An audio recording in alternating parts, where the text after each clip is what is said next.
Hello hi मेरे प्यारे दोस्तों, सरस्वती मां पाठशाला में आपका स्वागत है। आज हमारा नया चैप्टर स्टार्ट हो रहा है, डी तथा एफ ब्लॉक के तत्व। ठीक है, इनके बारे में हम पढ़ेंगे।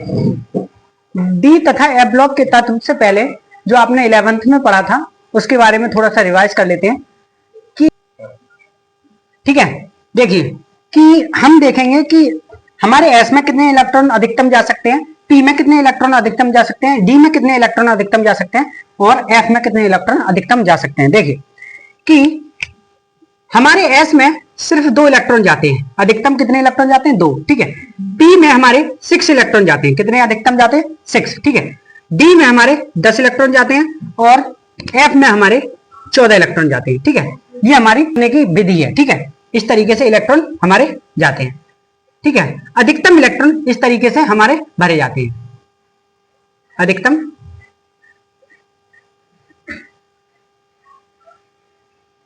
इलेक्ट्रॉन। ठीक है, इस तरीके से। अब देखिए, मान लेते हैं कि जो हमारे इलेक्ट्रॉनिक विन्यास निकालने की विधि है, ऑर्गन का एग्जांपल ले लेते हैं। आर्गन, ठीक है, Z बराबर 18 आर्गन। ठीक है, इसके इलेक्ट्रॉनिक विन्यास निकाल के देखते हैं। देखिए हमारा पहला इलेक्ट्रॉन जाता है 1s2 में, यहां चला गया। ठीक है, फिर जाता है 2s2 में, 2s2 यहां चला गया। ठीक है, फिर जाता है 2p6, कितना जाता है 2p6। सही है, 2p6 में जाता है। फिर किस में जाएगा 3s2 में जाएगा। ठीक है, तो इलेक्ट्रॉन कितने हुए 2 4 6 10 10 और 2 12। ठीक है, फिर किस में जाएगा, फिर जाएगा 3p6 कितने हो गए 2 4 6 2 10 और 6 2 6 18 20 हो गए। ठीक है, तो ये लास्ट में कितना है 6 6 12 और 6 12 6 18। ठीक है, ये आ गया, इसका इलेक्ट्रॉनिक कॉन्फ़िगरेशन हो गया। आपको कुछ कंफ्यूजन हो रहा होगा कि किससे क्या कैसे क्या कर दिया। ठीक है, देखिए ये 11th में पढ़ते हैं हम। किस में पढ़ते हैं 11th में। देखो हम 1s2 से चले यहां। ठीक है, यहां से फिर चले यहां, फिर यहां से चले यहां, फिर यहां से चले यहां। ठीक है, फिर 3ps से यहां चलते हैं। ठीक है, फिर यहां से डायरेक्ट यहां चलते हैं। ठीक है, और फिर यहां चलते हैं। इस तरीके से हम चलना शुरू करते हैं। तो हमने 1s2 चले, ठीक है, फिर 2s2 चले, ठीक है, 2p6 चले, ठीक है, फिर हम चले 3s2, ठीक है, फिर हम चले 3p6।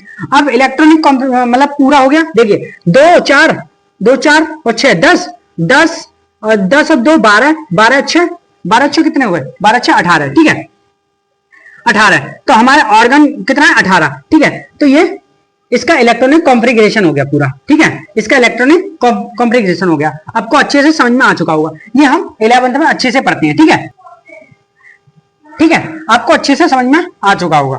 देखिए एक बार और देख लीजिए कि हम कहां से कहां चलते हैं। पहले चलते हैं इसमें, उसके बाद हम चलते हैं इसमें, उसके बाद हम चलते हैं इसमें, उसके बाद हम चलते हैं इसमें, उसके बाद हम चलते हैं इसमें। इस तरीके से चलते हैं। उसके बाद हम चलते हैं इसमें, इस तरीके से। ठीक है, उसके बाद हम चलते हैं इसमें, ठीक है, उसके बाद हम चलते हैं इसमें, उसके बाद हम चलते हैं इसमें। इस तरीके से चलते हैं। ठीक है, यहां से आए यहां गए। ठीक है, इधर से चले फिर इधर गए। ठीक है, फिर इधर से चले फिर इधर गए। ठीक है, इस तरीके से हम इनका कॉन्फ़िगरेशन करते हैं। तो इससे हमें क्या पता चलता है, इससे मेरे दोस्तों ये पता चलता है कि ये मतलब कौन से ब्लॉक का एलिमेंट है। ठीक है, कौन से ब्लॉक का एलिमेंट है। तो लास्ट में कौन सा ग्रुप आ रहा है, यानी कि 3p6, यानी कि किसमें आ रहा है 3p6, यानी कि ये p ब्लॉक का एलिमेंट है। किसका है p ब्लॉक। ठीक है, p ब्लॉक का एलिमेंट है, p block element, p block का तत्व है।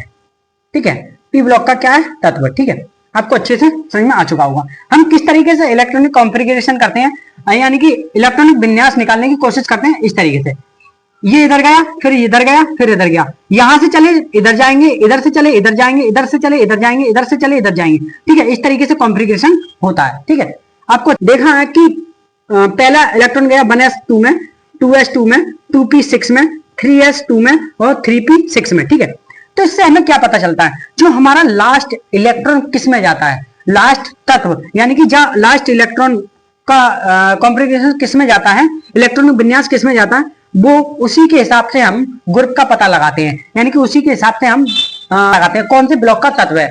सही है, तो हमारा लास्ट इलेक्ट्रॉन किस में जा रहा है, लास्ट जो कॉन्फ़िगरेशन इलेक्ट्रॉनिक विन्यास है किस में जा रहा है, 6 में, 3p6 में।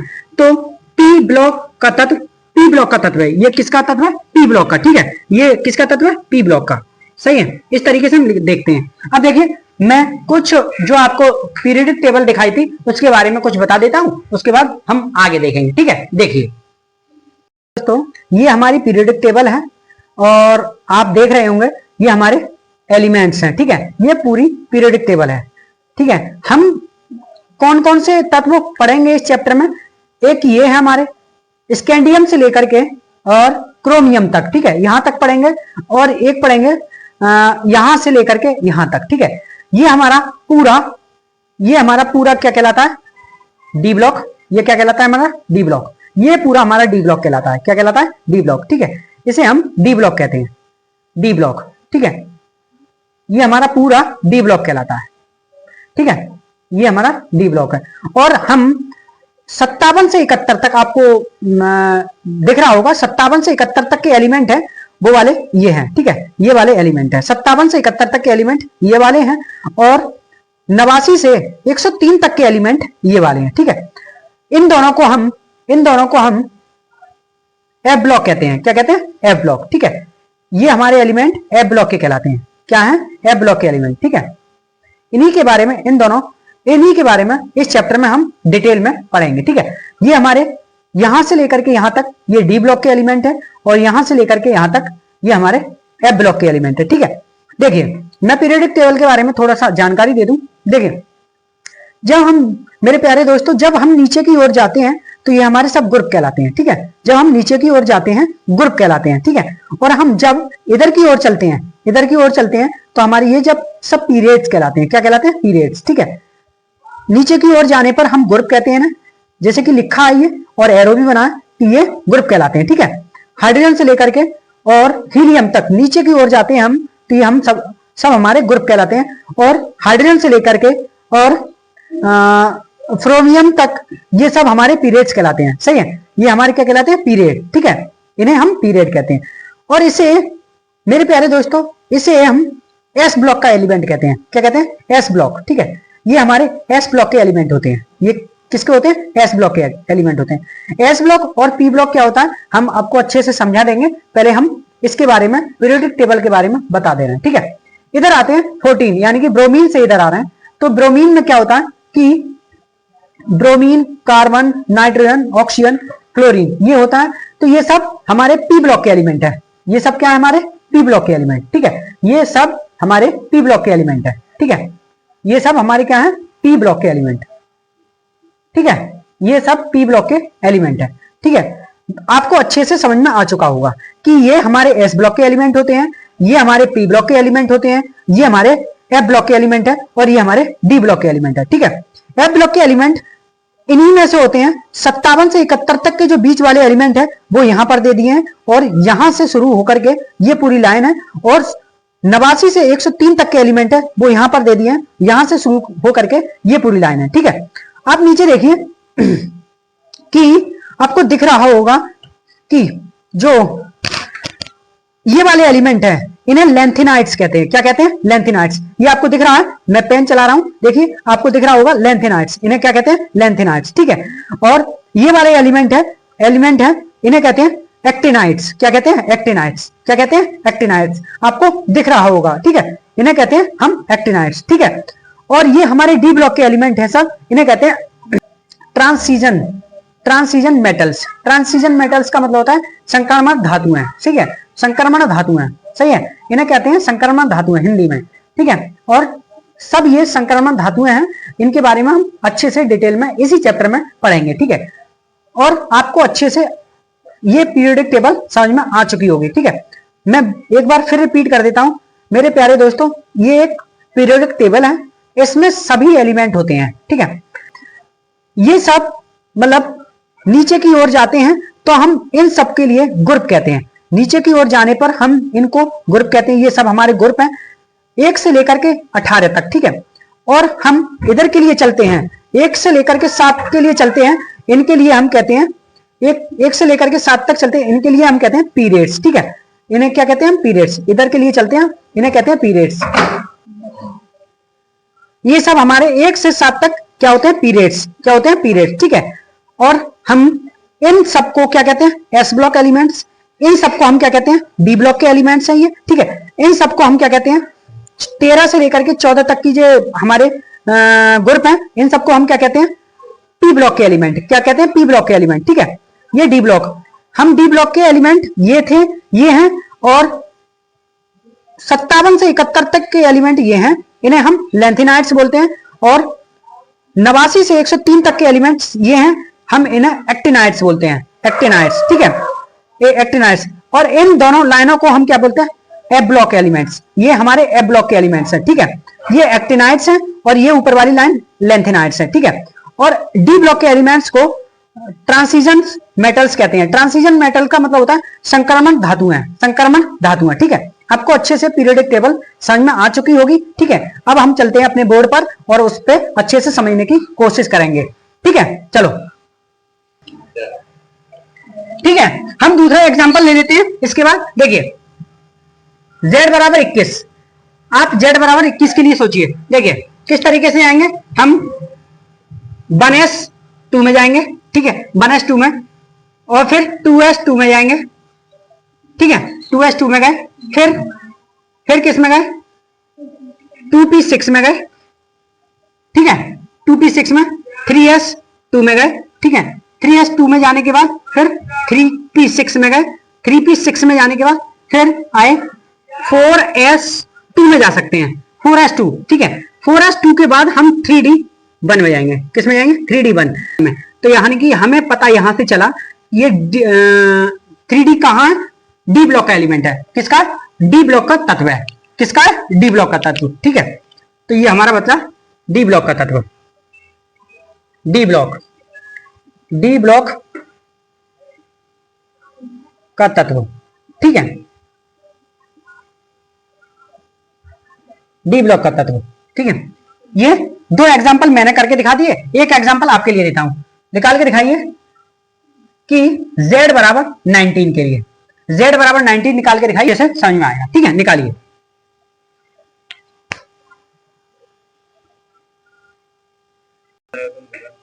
ठीक है।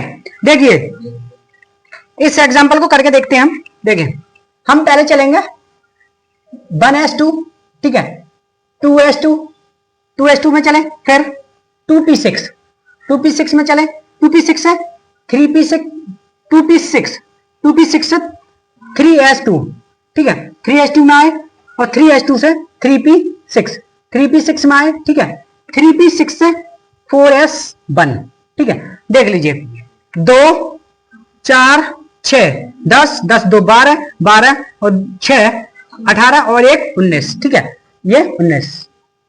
ये कौन से ब्लॉक का तत्व है? ये है एस ब्लॉक का तत्व, ठीक है। ये कौन से ब्लॉक का तत्व है? ये एस ब्लॉक का, ठीक है। आपको अच्छे से क्लियरिटी आ चुकी होगी। एस ब्लॉक,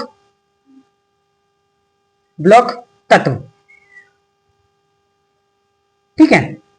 इस एग्जांपल से और भी अच्छे से क्लियरिटी आई होगी, ठीक है, अच्छे से समझ में आ चुका होगा, ठीक है। फिर हम देखते हैं कि जो हमारा डी ब्लॉक में 3d आ रहा है, ये डी ब्लॉक का तत्व तो है, पर कौन सा तत्व है? तो 21 में हम जाएंगे, आपके सामने पीरियोडिक टेबल दिख रही है, और डी ब्लॉक का तत्व पहला ही है, डी ब्लॉक का तत्व, ठीक है। उस पर हमने सर्कल कर दिया है, ठीक है। देख लीजिए ये डी ब्लॉक का तत्व है, ठीक है। स्कैंडियम, इसे क्या कहते हैं? स्कैंडियम, आपकी स्क्रीन पर दिख रहा होगा, ठीक है। उसके बाद आता है 19, 19 क्या आता है? लास्ट में कितना आ रहा है? 4s1, कितना आ रहा है? 4s1, 4s1 19 है। 19 का मतलब होता है ये पोटेशियम, पोटेशियम यानी कि एस ब्लॉक का तत्व है, और पोटेशियम यानी कि पहली लाइन में और चौथे नंबर पे जो भी तत्व है वो पोटेशियम है। देखिए आप अपनी स्क्रीन पर जो पीरियोडिक टेबल दिख रही है उसमें भी ये दिख रहा होगा, ठीक है।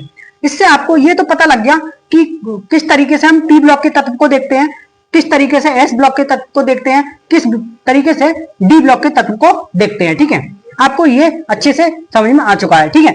अब हम इस चैप्टर में डी ब्लॉक के तत्वों के बारे में अच्छे से पढ़ेंगे आगे।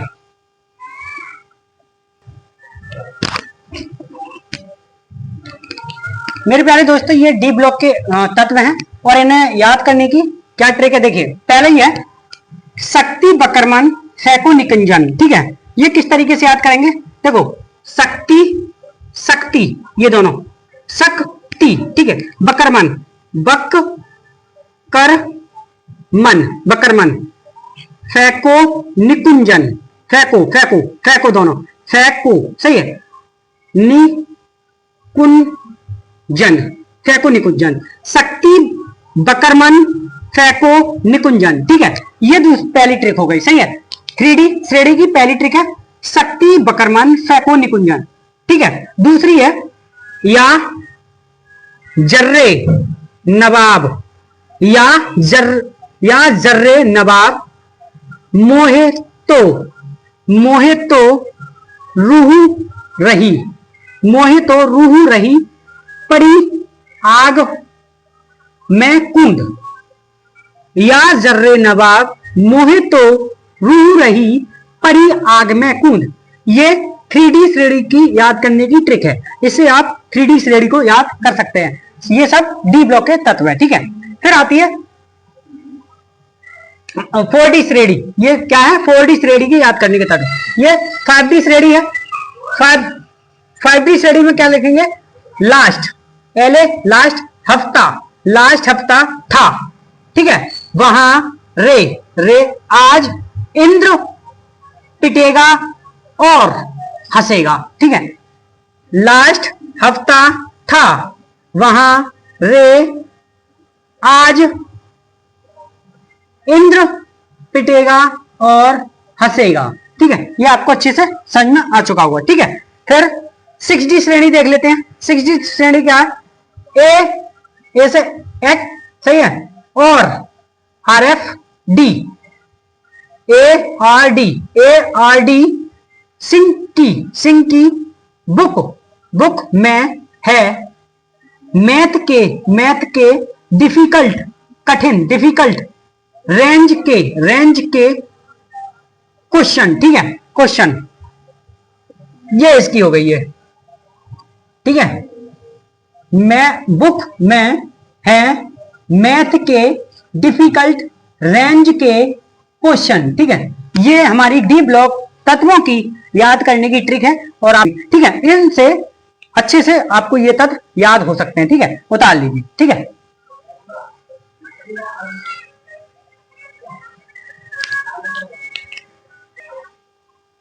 मेरे प्यारे दोस्तों, आज का लेक्चर यहीं तक, और अगले लेक्चर में हम इनके बारे में और भी याद करने की कोशिश करेंगे और किस तरीके से हम आवर्त, यानी कि आवर्त का मतलब होता है पीरियड, पीरियड किस तरीके से पहचान सकते हैं, कौन से पीरियड में कौन सा तत्व है। और देखेंगे वर्ग, वर्ग का मतलब होता है ग्रुप, कौन से ग्रुप में कौन सा तत्व है, उसके बारे में भी हम कल पढ़ेंगे और अच्छे से पहचानने की कोशिश करेंगे। और क्या किस तरीके से हम देखते हैं कि कौन से वर्ग का कौन सा तत्व है, वो हम कल सीखेंगे निकालना, ठीक है। आज तक यहीं तक। मेरे चैनल को सब्सक्राइब कीजिए, लोगों को शेयर कीजिए और वीडियो में लगे रहिए। धन्यवाद।